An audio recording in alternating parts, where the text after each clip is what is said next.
Hi, everyone. Hello, welcome. It is 12 o'clock, so I want to make sure I'm being mindful of everyone's time on this afternoon. I know we have other folks who will probably be rolling in as we get going.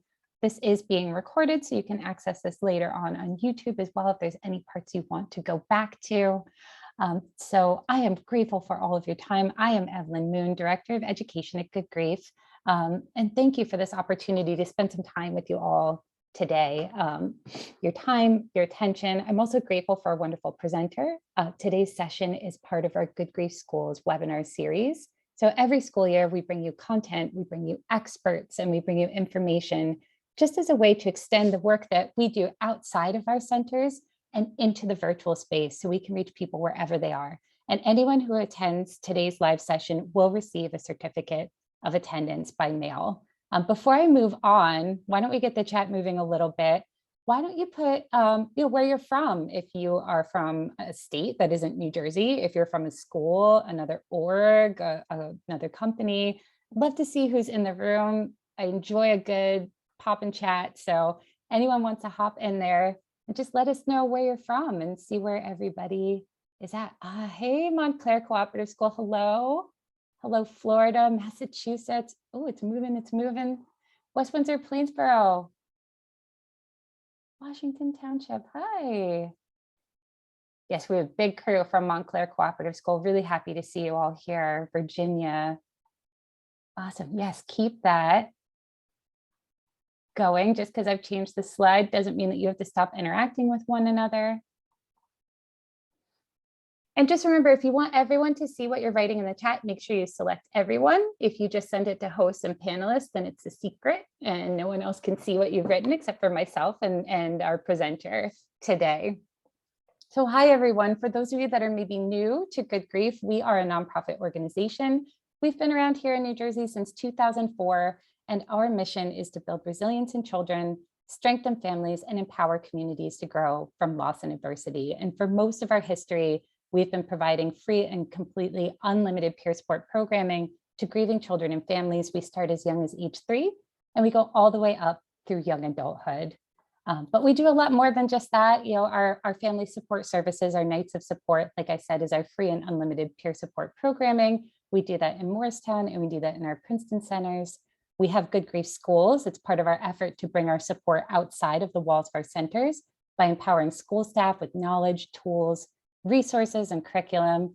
We have our Grief Expression Summer Camp. It is back this August. It is in person. Reach out to us for more details if you're here in New Jersey. We have Spring Institute. It's next Saturday. Today is the deadline to register for our symposium on adverse childhood experiences and grief.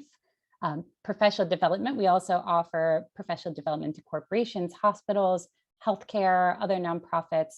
And we have our Youth and Funerals Initiative for funeral homes and directors. But enough about me and enough about what we do. I want to talk about our webinar today, and I want to introduce our presenter. So we have J Schonfeld. He established and directs this National Center for School Crisis and Bereavement, located at the Children's Hospital, Los Angeles. He is Professor of Clinical Pediatrics at Keck School of Medicine. He's authored more than 150 scholarly articles, book chapters, and books. And funny enough, look what I have here on my desk. This should look familiar to you. He frequently gives talks and lectures on grief, crisis, and loss. He's a member of the Executive Committee of the American Academy of Pediatrics Council on Children in Disasters and the National Biodefense Science Board, and has been appointed to the National Advisory Committee on Children and Disasters. We are so pleased to have his expertise available to us and to our Good Grief community. So thank you, and welcome. Right, well, thank you. Let me just call up my slide here. Good to be with all of you. Hold on one second. I want to make sure that I get the videos working. So let me share it. There we go. Okay. And highlight. All right, well, appreciate your patience while I get everything set up. It should be working now. So what I'm going to be talking about is how do we support grieving students? And I want to start by saying that this pandemic has really caused widespread distress among children and adults, but not all of this distress represents trauma symptoms. The challenges I think facing most children at this point in the pandemic probably relate more to loss than to trauma itself. So our society has of late grown to appreciate the important impact of trauma on children and has resulted in this call to be trauma informed. But we've been much slower to recognize that we also have to become grief sensitive, and there are differences. I often tell the story about I went and met with a teenager. He had been in a mass shooting that was community-based, and the person on either side of him was shot and killed, but he was not physically injured. He came back to school once in the following several weeks, but only stayed for an hour or two. He had also declined all counseling. So I went to his home and asked him why he wasn't getting counseling. And he said all they want to do is keep talking about the shooting.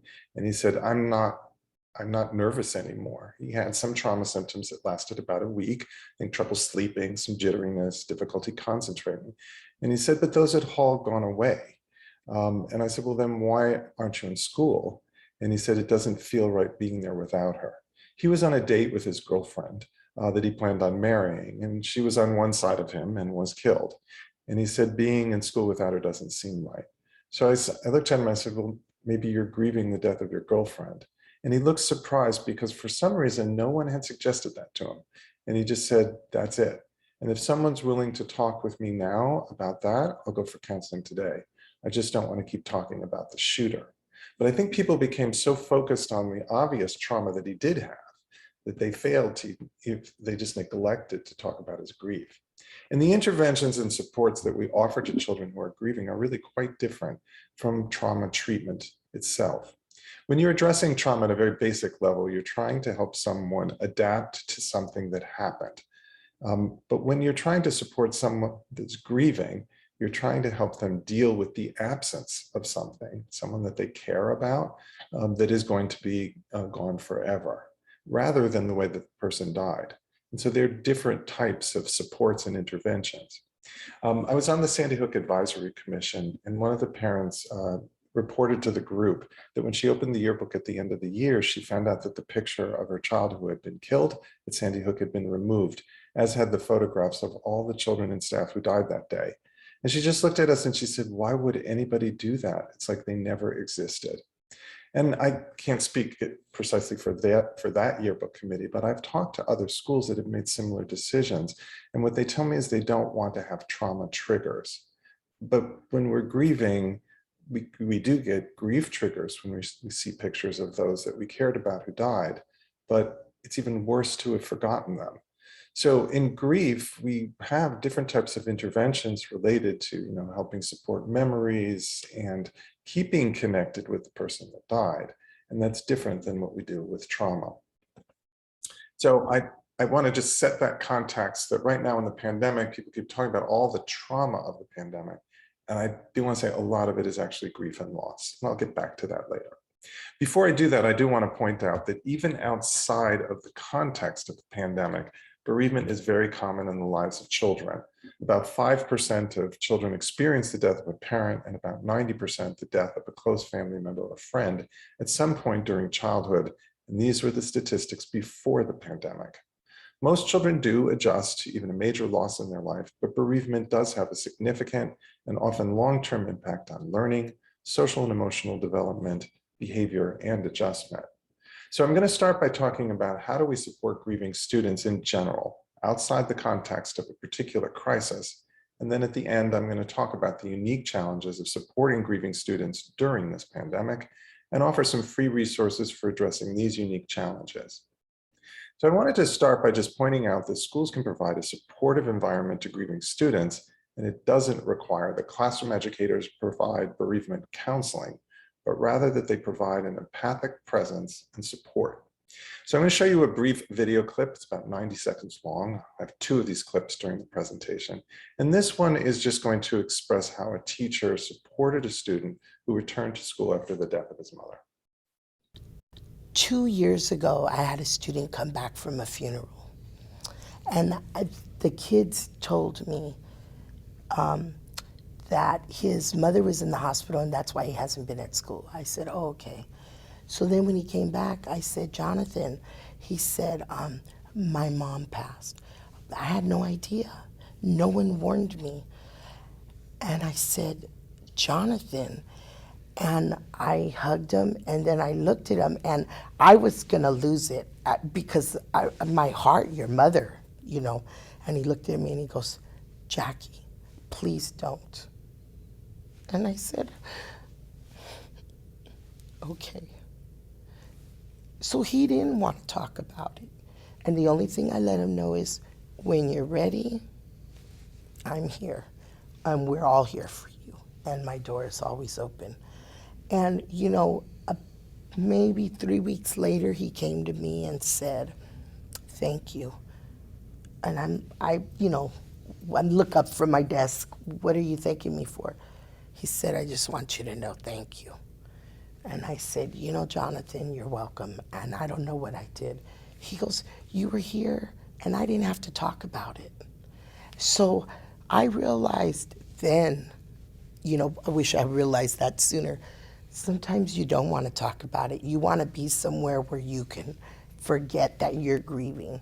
So I think you have to, as an educator, it's like a dance. I'm going to take a step forward. If you start the dance with me, I can take the next step. If they stop and they're not able to, okay, we can stay here and just listen to the music. I think it's really a very nice metaphor. Because I think a lot of what we're asking educators to do during this pandemic is to just listen to the music with kids, to be present while they are grieving, and to be supportive, but you don't necessarily have to try and provide intervention in all situations. So the first step is really to acknowledge the loss the way this teacher did. There's a common myth that if you talk to children about their loss, it's going to upset them. But when you ask kids about how they're feeling after the death of someone close to them, if they cry or appear upset, that's not due to the question, but rather it's due to the loss. And it's just that you've given them an invitation to share how they're feeling.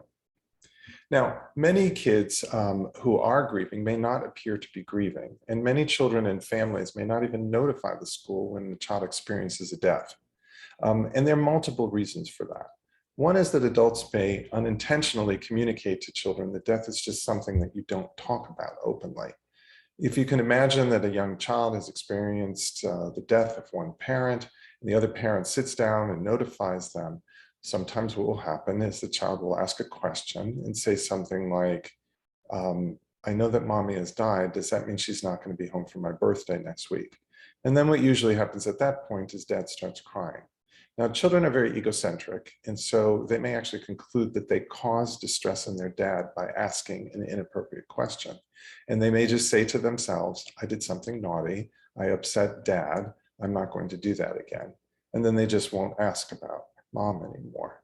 And that may lead the dad to falsely conclude that the child is either not grieving or in some way has already processed their grief. And children may actually go further and then try and support the surviving parent and make comments like, it's okay, dad, I can do everything that mom used to do. I'll make sure that I take out the trash and I'll walk the dog, we're going to be okay. So a lot of times children will not express their grief because they need to shield their parent or other adults in the family or even other siblings in the family. And that isn't just very young children. I remember talking to one adolescent, his brother died in an accident. His mother was a nurse at the hospital I worked at, and she took off about 2 months after the accident because she didn't feel she could come back to work yet. She returned to work, and after about 3 or 4 weeks, she came to me and she said, you know, I'm concerned about my other son. He was doing fine for a couple months, but now he's been having difficulty in school and at home related to grief from his brother's death. So he came to meet with me and I asked him what happened. And he said, I don't know, I was doing fine for about 2 months. And then it started to hit me. And I was having trouble concentrating in school. I couldn't sleep. I felt sad. And I asked, well, why do you think you were fine for 2 months? But then it started to bother you. And he said, I don't know. I have no understanding of why that is. And I just looked at him and I said, sometimes it's hard to see your mother grieve. And he looked at me and he just said, if I had one more night where she cried herself to sleep on my shoulder, I was going to lose it. So a lot of times kids will protect their parents to the point where they won't even allow themselves to start to grieve. And so that's one reason why they may not appear to be grieving when you see them. But there are many other reasons. Very young children may not actually understand what's happened, or at least not understand its full implications. When someone dies, we lose that person that we care about. We call that the primary loss. But we also lose everything that person did for us or might have done for us in the future. And those are the secondary losses. Kids don't usually appreciate all the secondary losses to the same degree adults do right away. I remember talking to one dad. His wife died in an accident, leaving him with 2 young children. And he said, "I live in dread of the day my daughter has her first period. Her mother should be there to support her, and I'm not going to be able to do that in the same way."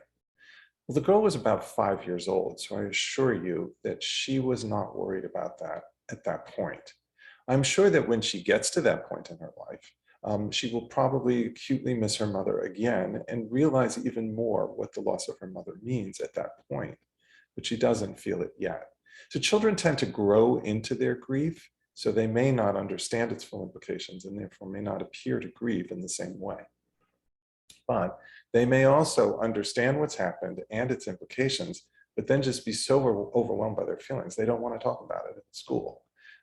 Even if they were to go speak to a counselor or the nurse or social worker individually outside of their classroom, they still have to leave and walk back into class and continue with their academics. And for some children, they don't feel they can make that transition in a school setting and may therefore just suspend grieving to the extent they can during the school day. Or children may instead express their grief indirectly through their behavior or attempt to work their feelings out through play, as children often do. There are many games that children play that have death as a theme. And there's one game that children play at the same developmental level in every culture in the world. In the United States, we refer to this game as peekaboo. When children are first born, they don't have what we call object permanence. So a 2-month-old doesn't remember that an important person, an attachment figure, is missing when they wake up in the middle of the night because they don't have internal mental representations of individuals yet. So out of sight is literally out of mind for a 2-month-old. But as they get older, starting at about 6 to 9 months of age, they start to develop object permanence. And when the infant wakes up in the middle of the night, they will realize that someone they care about is missing, and they'll start crying. And that's why 6 to 9-month-olds often start crying. It isn't their diapers, it isn't that they're hungry, it's that they've developed object permanence and they're worried that someone important to them is gone. Once they're able to do that, they're able to start grieving. And then the game they start playing is peekaboo in every culture in the world, although it goes by a different name in other places. And people have said that's the first game about death. And so what happens in peekaboo is the child fixes their gaze on someone often an attachment figure, but it can be a stranger as well. And then there's separation as if the person has died. The infant has heightened concern and worry, and then there's joy at reunion, and then they want to play it again. And so you always have to ask yourself, would children of the same developmental period everywhere in the world play the same game and need to play it over and over again, even though quite honestly, in my opinion, it's a pretty boring game. But if they feel driven to do that, and people have said it's because they're trying now to deal with the concepts of death. They're trying to come to terms and understand that. And while that may seem far-fetched, peekaboo, when you translate it literally from Old English, is alive or dead. And that's what the game is about. And there are other games that children play as they get older that also have death as a theme. Now, children may understand what's happened, they may understand the implications, but they may still choose not to talk about their losses in school or in other settings. Grief is in many ways a very personal experience, and they may wish to keep their grief private. We found in New York City schools after 9/11 that a number of the kids who had parents die in the World Trade Center attack consciously decided with their family not to inform the school because the kids said, I don't want to be one of the 9/11 kids. And I'm sure we're probably going to see that as well, where kids are going to say, I don't want to be a COVID kid. Whether it's concerns about contagion or whether it's shame associated with the death, particularly if the individual was somehow perceived not to have taken the appropriate preventative steps, there are times when kids are just not going to want others to know that a family member has died. So children have multiple reasons to withhold their grief and even the fact that they are grieving. And then in turn, many adults actually don't want to talk about it either. And many are afraid they're just going to say the wrong thing and make matters worse. So they often prefer not to say anything. And so I find it's helpful sometimes to review some well-intentioned comments that you might say to a grieving individual that you should reconsider. And these comments are in this kind of what not to say. It really relates to when you're a professional that's working with a student or a client or a patient. It's very different if you're talking to your own children or other family members. First is, don't try and cheer up grieving children by making statements such as, I know it hurts very much right now, but I know you're going to feel better real soon. Allow them to have their grief and allow it to take the time that it does require. I always tell people anything that begins with at least is probably something you should reconsider. Comments like, at least he isn't in pain anymore, or at least you still have a sister, even though your brother died, are not helpful comments to individuals who are grieving, because it really, the motivation for it is predominantly because the witness doesn't like to see grief and the manifestations of grief in someone else. So they try and cheer them up so they look happier. It doesn't actually make them happier, but it communicates to them that you're not comfortable hearing about their grief. And we don't want to encourage kids to be strong or to cover up their emotions. You should feel free to express your own feelings and demonstrate empathy, but you shouldn't state you know exactly how someone else feels, even if you feel that the cause of death was similar to something you experienced. Comments such as, I can only begin to imagine how painful this must be, can demonstrate empathy and open the conversation. But I wouldn't say things like, I know exactly what you're going through. You can't really know what someone's feeling until they tell you. I wouldn't say things like, you must be angry. Let the individual express his or her own feelings and don't tell them how they ought to feel. You should also limit the sharing of your own personal loss experiences and keep the focus on the grieving child and the child's experience. And again, this is different. This part is different if you are talking about a shared loss, such as with your own child or family member. What you want to do is allow the child to be upset and try and suspend your judgment. Don't try and judge, is this a normal grief, a typical grief? Just allow it to happen. I would, though, intervene whenever safety or health is a concern.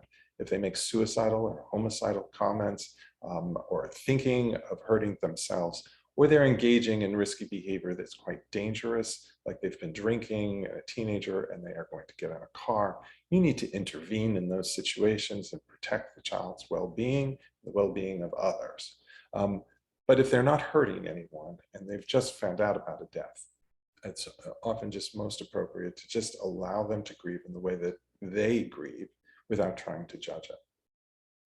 Now, some people are also worried that they're going to say or do the wrong thing because they're in some way ill-informed about the other person's culture. And I think a lot of appropriate attention has been given to addressing cultural diversity, but sometimes this leads people to not even interact with someone of a different culture because they're afraid they're going to get it wrong.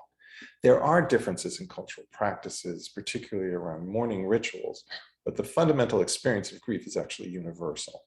When we recognize there's a range of ways to experience and express grief, we can explore ways to bridge the cultural differences in order to help grieving children and families. What I would advise is just ask questions when you're unsure what would be most useful to a particular family or individual. The reality, though, is if you try and kind of memorize how children of different backgrounds grieve, you may actually make assumptions that result in stereotypes that cloud our perceptions and make us miss opportunities to be helpful. I had the opportunity to visit an Amish family that I was providing some support to after the death of a young child. And I was in the home of the grandparent, and she was showing me around her house because I asked her, just tell me, how does your family grieve? Tell me more about the Amish culture and how you support individuals who are grieving. Help me understand how I can help you better. So at one point she stopped and pointed to a picture of her granddaughter. And she said, that she had framed on the wall. She said, this is a picture of my granddaughter who died. And she said, you know, one day she was over here with her other cousins and relatives, and they were playing outside. And I went outside to check on them. And there was a tourist who had stopped, and he was a photographer, and he was taking pictures of the children. And I looked at him and I said, sir, please do not take pictures of the children. We are an Amish family, and our religious beliefs and our culture prohibits us from having photographs taken of us. We consider them to be graven images and inappropriate. So I'm going to ask that you stop. And the girl was so excited because she had never had her picture taken before. And she said, Grandma, he's a photographer. He said he would mail it to me. Please let him take the picture. I want it so much.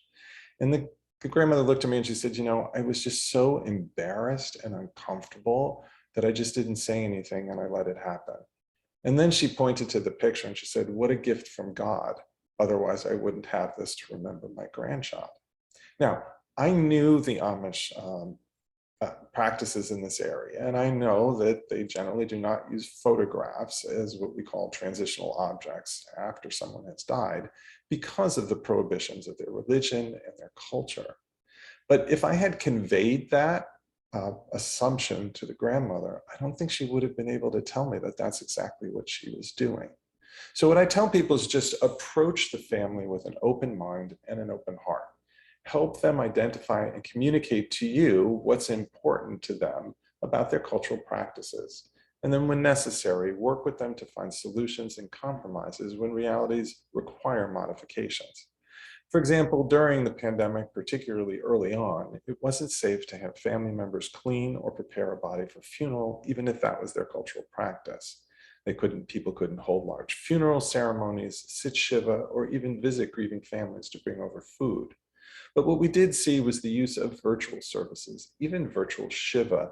And there actually was an app that I became aware of for coordinating meal delivery through online services, where the families who are grieving identify the restaurants near them, they get menus electronically, they select the meals that they would prefer, they put the dates and times that they would like those meals, and then people donate money, and it supports that. It's probably better than getting 10 tuna casseroles that you can't fit in your refrigerator and don't want to eat anyway. But of course, it's not the same thing as bringing the food over, because bringing the food over the food is only one part of it. The other part is the physical company. But there are ways that we can try and approximate all of this when we have to do that. Now, I've been reviewing why you should say something and also what not to say. So let me turn to what you can say and steps to get the conversation started. First, just as the teacher expressed or demonstrated, express your concern. Let students know you've heard about their loss and you're available to listen and offer support. Be genuine in your comments. Children can tell when adults are authentic in their communications. So for example, I wouldn't tell a child, you too are going to miss your uncle if you've never met the man. What you can say is, although I never met your uncle, from what you described, he sounds like he was a very special person, certainly someone who was very important to you. I'm sorry, he's no longer part of your life. And so that is a kind of an authentic communication and feels heartfelt to me. Then you can invite conversation. So just use simple, direct, open-ended questions. For example, I wonder how you and your family are doing since your mother died. It's a very simple question, but it starts the conversation. And then listen and observe. Listen more and talk less. You can share observations about students' behavior or responses as long as you do it in a non-judgmental manner.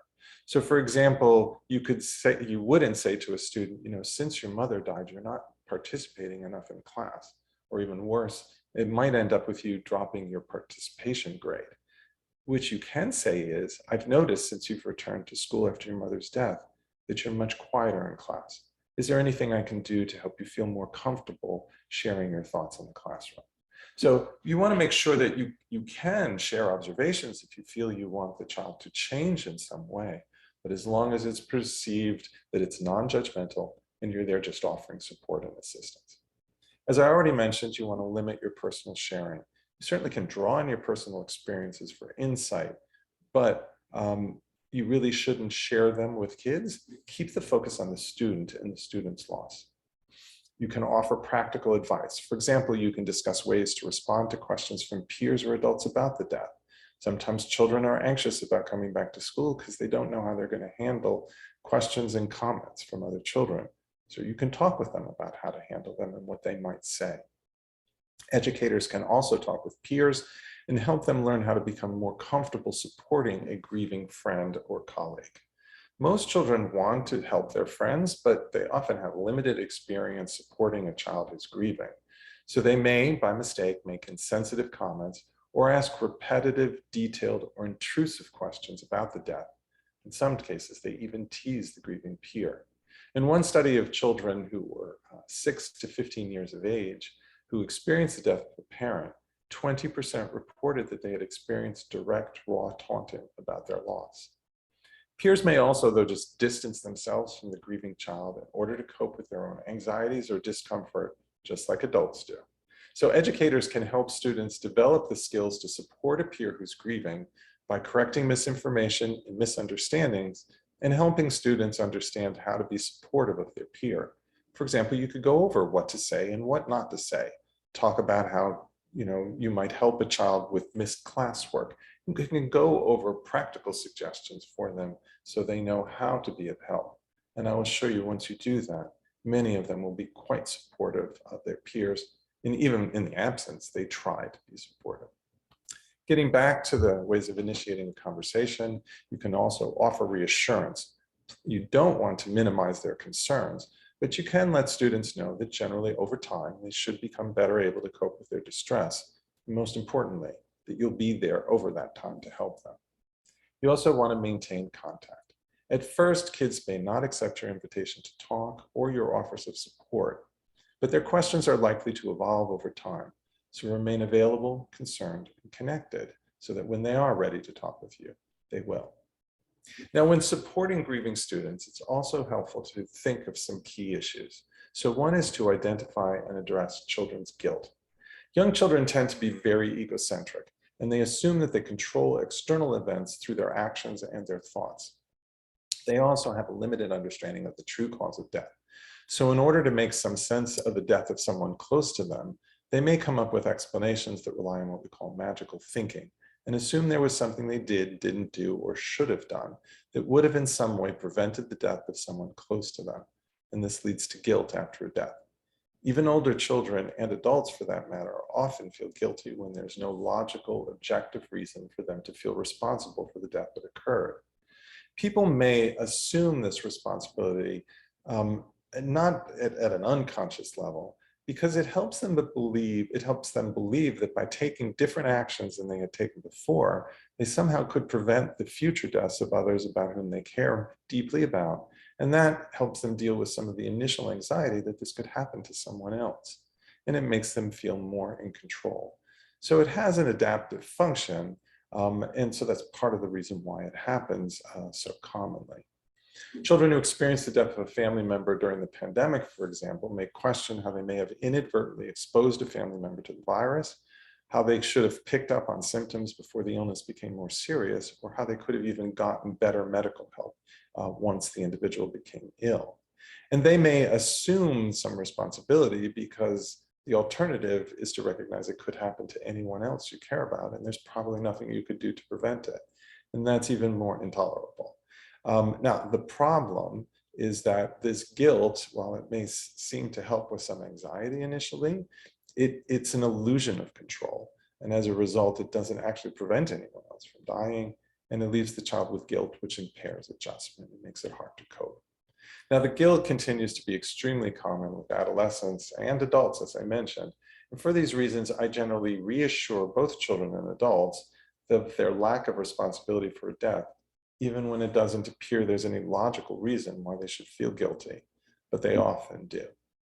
I would say for some individuals, they're very reluctant to give up this guilt.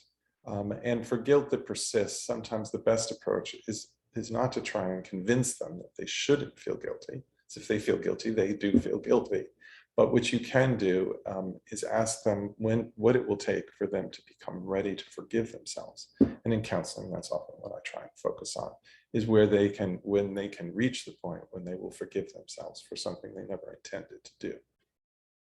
The next thing to think about is academic accommodations. It's very common for students to experience at least temporary academic challenges after the death of a family member or a close friend. And you're going to see this through the majority of children probably during the pandemic. Pre-existing learning challenges often become worse and new ones can begin. So it's important that we offer the academic support proactively. So we don't want to wait for students to begin demonstrating academic challenges, and certainly we don't want the academic challenges to become academic failure before we offer help. Schools can be a source of valuable support to both grieving and traumatized students. But if academic expectations even temporarily exceed the student's capacity to learn, schools are more likely just to become an additional source of distress, and they will be more anxious of failure at school. So assist grieving students in identifying a level of academic work that feels appropriate and achievable. And I've listed some helpful accommodations on this slide. You may wish to consider changing an assignment. For example, a student may find it hard to work by themselves on a project that requires sustained attention and might do better if they were able to partner with another student or a small group. But some students actually find it hard to collaborate, particularly while they're grieving, and they may prefer to take a group project and turn it into an individual project. A student may find it hard to deal with a formal research paper because it requires sustained attention, and they might prefer a more engaging assignment like an oral history project or video. But some grieving students actually feel self-conscious or awkward when they're grieving, and they might feel very uncomfortable standing in front of a class for an oral presentation or being videotaped. And they might prefer those assignments be converted to a written one. I'm not trying to make it more complicated than it is, but I'm just saying, and I'm not saying that there's a particular type of work that's best for all grieving kids. It's just, you may need to change it for an individual child. And that's a conversation you should be able to have with a child about what do you think would be more comfortable for you at this point. You may also want to change the focus or timing of a lesson for the entire class. A literature class might choose a different book to discuss if the one originally scheduled describes a death similar to the one the student's currently grieving. A health class, for example, on the dangers of substance abuse might be postponed, or at least the grieving student excused if he just lost a sibling to a drug overdose. You might also wish to reschedule or adapt tests for an individual grieving student. Immediately after a death, students might be exempted from some testing, or at least given modifications such as testing alone in a quiet location and with more time. Scores that were obtained soon after the death might be omitted or at least weighted less in determining final grades. You can consider 504 plans or modifications in the student's IEP if they're already in special education. It's just important for teachers to find a balance between maintaining reasonable expectations so the kids are ready to be promoted and can succeed academically at the next grade level. But you have to balance that with being ready to provide additional support and accommodations for acute grief when they need that. And let me turn to one other practical issue, which is grief triggers in the classroom setting. Grief triggers are sudden reminders of someone who died that can cause temporary but yet powerful emotional responses in children who are grieving. Since grief triggers can be anything that remind children of the person that died, such as a song their mother used to sing, that they'll hear in music class, or just a poem in passing that talks about the friendship of siblings that reminds the child that their brother or sister died, or it could just be a comment from the teacher about talking to your parents when you get back home about something. Those things are hard to predict and they often catch children off guard. So the next video, which I'm going to show you, just talks about one student's recollections of a grief trigger that she had.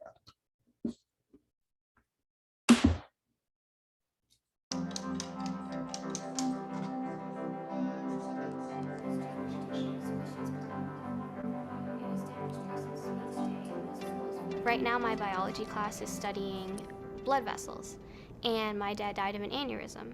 So we were talking about disorders, and my teacher talked about aneurysm, and she asked what could happen with an aneurysm, and I raised my hand and I told her that it could burst, and if that was in the brain, it could be fatal.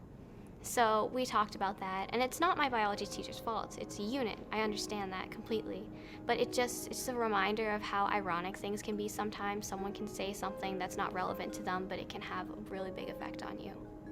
Today in Spanish class, actually, my friend Kate, she's a great friend of mine, we were joking because we had a biology test the previous period, and it was a pretty hard test. So we were joking, we were saying that we were gonna get heart attacks or we were gonna pass out, and she was like, hey, I have an aneurysm. And she was like, she just kind of began shaking and stuff, and I didn't get mad at her.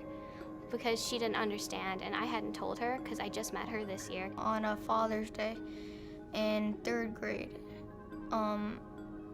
we were making bookmarks that said father, and then we write words, and the teacher was explaining it, and I was like right about to cry because I couldn't make one. So I asked to go to the bathroom, and then I started crying in the bathroom. Teachers look for overt signs, but grief is more subtle than that. It's not always Father's Day that's going to trigger a grief. It could be career day. It could be what does your parent do for a living that is going to trigger it. So grief triggers are pretty common, and so you should explain to children that it's to be expected that they may occur, and then develop a safety plan with students on how you're going to deal with these triggers when they do occur, so they feel less out of control and less overwhelmed. This slide goes over some helpful responses. You might provide a safe space or location where the student can go, whether it's the school social workers or counselor's room or the library, or just stand out in the hallway if that's the best approach. Or it can be an adult that the child can talk to when they're having those feelings. You can set procedures for the student to obtain that support discreetly, such as a signal or a statement that won't draw attention, but allow the student to leave the classroom and go to a safe space or seek support. For example, they could take a tissue out of a box near the doorway, and that could be the signal that they're having a grief trigger. So some situations, you particularly during the pandemic, you may not want students to walk freely throughout the school building. You may not want them to go to a small office if they don't have an appointment, because they may not be able to be keeping the appropriate distance if that's a concern that you're having at the time. So you can do something within the classroom. I remember this was actually prior to a pandemic. One teacher told me he had worked out with his student that she wore a hoodie to class and after her dad died. And whenever she was feeling particularly sad or having a grief trigger, she would just put the hood up. They called it a hoodie moment. And when she was having a hoodie moment, he agreed not to call on her and to give her some space. And then she would just put the hood down when she was ready to participate. And the teacher just looked at me and he said, I'll respect that she can tell me the level she can participate. And I will, of course, respect that. And he said, it's better than she's home than if she were home grieving by herself. And she's at least getting some of the lessons that way. And it was just a simple intervention, but you can work out whatever signal you wish to within your classroom. You can also work with the student and their families to anticipate and minimize the likely grief triggers. So for example, if you're going to do a Father's Day activity, you might say to the children the day beforehand, we're going to be writing poems for Father's Day tomorrow. Some of you may not have a father who's alive or currently living with you. You can focus on memories of your dad, or you can choose to focus on another important male in your life, someone who cares for you and has provided support, and that way we can all do this activity. It's a simple introduction. It would have probably prevented this boy from having to go to the bathroom and cry by himself, but it's also helpful for children who may not know their father or have a father who's currently deployed, incarcerated, no longer living with the family, or otherwise absent or distant. Professionals also should seek input from grieving children and their families about what else might be personal grief triggers, like birthdays of the deceased, anniversaries of the death, or activities or events that they associated with the deceased. For example, if a sibling died and that sibling used to help the child with their science fair projects, and that was important, you could certainly go up to the child and say, look, I understand that you do some really great science projects. And so I'm looking forward to seeing it in the science fair. Can you tell me where you're going to be? And I'll be sure to stop by and see you. It's a simple intervention, and it can be quite meaningful to a child who's grieving. Now, all of these are general considerations about how to support grieving students. And so in just a couple minutes, I want to go over some of the unique challenges of supporting grieving students during the pandemic. And then I'll end by sharing some of the resources from the Coalition to Support Grieving Students. The first is, after a death of someone close, children often become more concerned about their own health than that of others they care about. This happens all the time. It's not unique to the pandemic. But what is unique in the pandemic is there's already often extreme concerns about personal health and that of others. So the ability to reassure children that others close to them are actually healthy and not at risk of dying becomes much more challenging, even if the initial death was unrelated to an infectious disease. So it becomes important to help children deal with their fears and concerns about the pandemic. in addition to any grief they might be experiencing from a personal loss. And we have a COVID-19 pandemic resources web page that's on our website, both the National Center's website and the Coalition's website. And it includes presentations and materials for school mental health and pediatric providers, educators, parents, and other professionals on just how to talk to and support children during this pandemic. Physical distancing measures, including lengthy school closures, increases the social isolation generally provided by grieving children. It's generally experienced by grieving children, and it makes it difficult for schools to provide support using the traditional means. Secondary losses also become even more of an issue, and I discussed secondary losses already. But during the pandemic, the magnitude and importance of these losses becomes accentuated. And the usual outpouring of assistance, support, and companionship that normally is provided by extended family, friends, neighbors, and members of the school community, at least in the immediate aftermath of a death, may not occur to the same extent. And this may be in part because family members are so overwhelmed by the pandemic, in addition to their own grief, that they don't even provide the support remotely. And some children's grief may not be related to a loss due to death. Children may also be grieving their inability to celebrate their graduation, their birthday, or special holidays. Transitions are always difficult for grieving children, especially from high school to college, and that's particularly challenging during this pandemic because the experience at college is also pretty isolating and distorted because of the pandemic. And the last point I wanted to make is that supporting grieving children can be difficult in the best of times, and this most definitely is not the best of times. Supporting grieving students is important and often gratifying work for school mental health professionals and other educators, but it often comes at a price to those professionals. Exposure to the trauma and suffering of others can lead to what's called compassion fatigue. Compassion requires empathy, but includes the additional step of wanting to help and/or desiring to relieve the suffering of another. The word compassion has two Latin roots, which mean to bear or suffer together. And this element of sharing of someone else's suffering usually comes with warnings about compassion fatigue, which tend to imply that compassion is necessarily exhausting. Somehow, as if we're born with a fixed amount of compassion and you're going to run out if you care too much or about too many people. But compassionate approaches don't work that way. They actually can be gratifying and bring meaning to the work that we do. This is really only likely to occur when professionals have realistic objectives of their purpose for their interactions. For example, if you're supporting a child who's grieving or coping with a pandemic or other crisis, the goal is not to take away their distress, but rather to help them cope with it. And you also have to be aware of and have sufficient support to deal with the personal impact this work has on you. Compassion does require more emotional effort, but it's just like physical exercise. It's tiring when you first start, but ultimately energizing, and you increase the capacity for subsequent exercise. So the capacity to provide compassionate care increases with practice, and it can be gratifying to bring meaning to the work that you do and decrease burnout. All of this, though, underscores the need for professional self-care. So I'm going to end with just a couple slides to tell you about some resources. First this is the website for the National Center for School Crisis and Bereavement. It's just located at schoolcrisiscenter.org. And you'll see we have a salmon banner at the top, which highlights the COVID-19 Pandemic Response Resources webpage. I will tell you right now, there also is a banner at the top that that directs you to a guidance document about how to talk to children about the war in Ukraine. So you'll find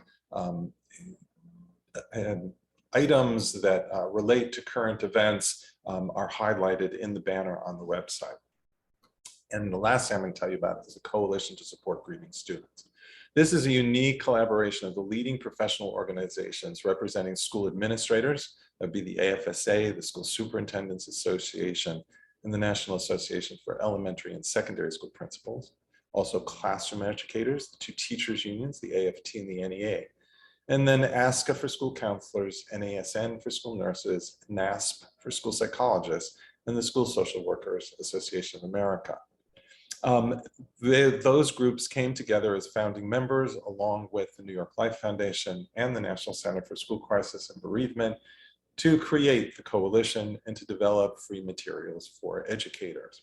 We launched the website in 2015, and since that time, more than 100 other additional organizations have joined the coalition, many of which you probably are members of or know well, such as the American Academy of Pediatrics, National PTA, etc.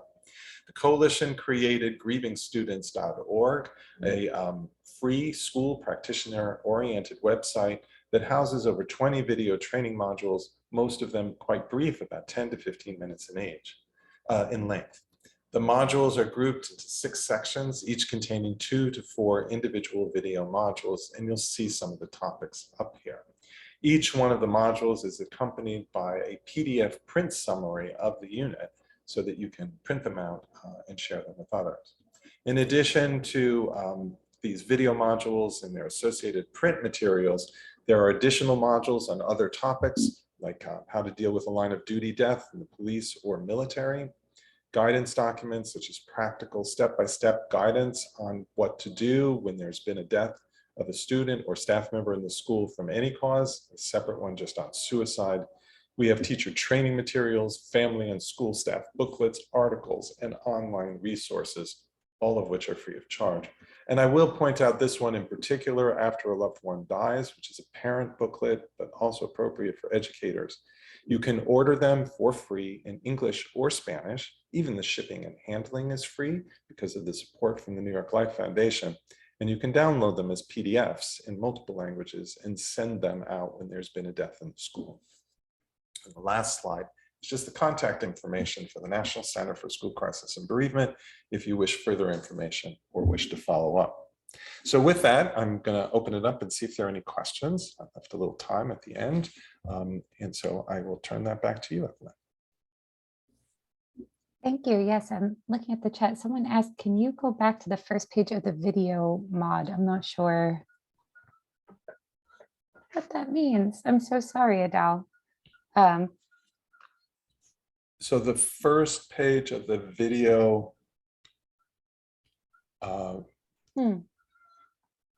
maybe the person can put something else in the chat. Oh, the modules. Oh, of the different modules? Okay. Yes, I went through that quickly for time, but let me see.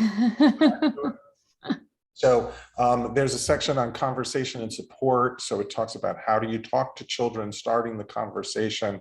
The first module is the longest. It's about 30 minutes long. We actually used equity actors in New York City and went through simulations of a teacher talking to a student for when they first returned to class. And in one situation, the child was responsive, and the other, the child is resistant. And then we have them for younger children and older students. Those are all actors acting it out. And so that one's longer. We have another group of topics related to developmental and cultural considerations. So there's a section on children's conceptual understanding of death. It's particularly useful for younger children. There is one on cultural considerations. Practical considerations include topics such as funeral attendance. Then there's reactions and triggers, so it deals with guilt and shame and other common reactions and grief triggers.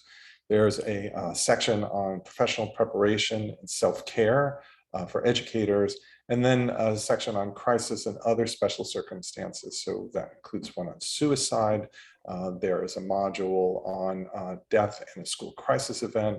There's a module on what to do if a student or staff member has a potentially life-limiting condition but has not yet died. So you'll find it's really a wide range of topics, and you can just click on one of them, usually about 10 minutes long, with about a 2-page summary, and you can watch it on your mobile phone as well. I'm going to stop sharing at this point. Wonderful. Yes, someone was asking if these are all available on grievingstudents.org. So I said, yes, these are all available on the coalition website. They're free of charge, and you don't even have to register to use the information. We've resisted that desire to have people register. So you can just go on and watch the module. In fact, if the module is more than like 7 or 8 minutes, it even has chapters. So you can go in and watch chapter 1 for like 3 minutes and then come back. People don't actually do that. They tend to watch the whole module, but you could enter into the middle of a module if you've already watched part of it. Thank you. I'm just pausing to see if there are any other thoughts, reflections, questions for you in the chat. I see some gratitude coming through.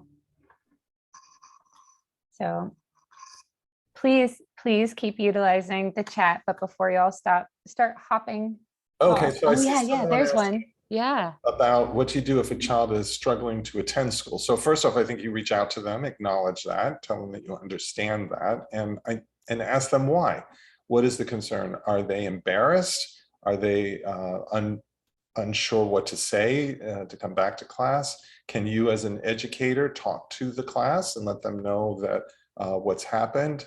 And or maybe the child is afraid of the work that's involved or doesn't want to leave a family member who's grieving at home. So the bottom line is there's many reasons why kids are reluctant to come to school.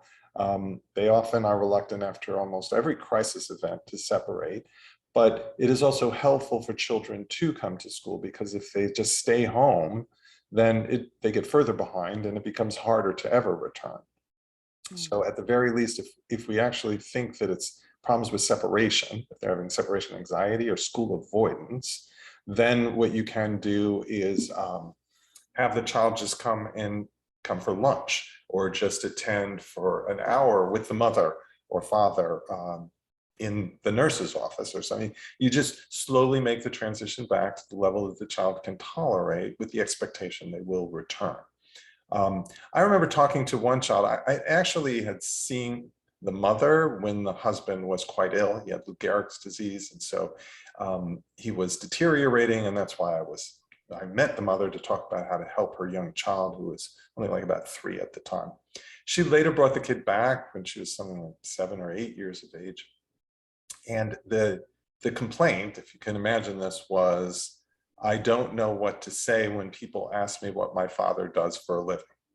And so she said, I don't know what to say. So she comes in and the girl tells me this. Now, it's a little complicated because I had given support to the mother, but never seen the child. I had given her support over the phone when the 3-year-old was asking them to open the casket during the wake, when it was a closed casket. The mother didn't know what to do. So I'd never seen the kid.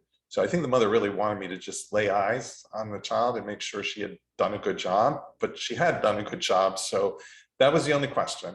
So the girl looks at me and she goes, I don't know what to say. And I said, well, what were you thinking? And she said, well, I could tell them that he's dead, but that would make me cry. And so she said, or I could just make something up, but then I'm lying to my friends and I don't like that. So I said, well, and she goes, so I don't know what to do. So I said, could you say, my dad's no longer alive?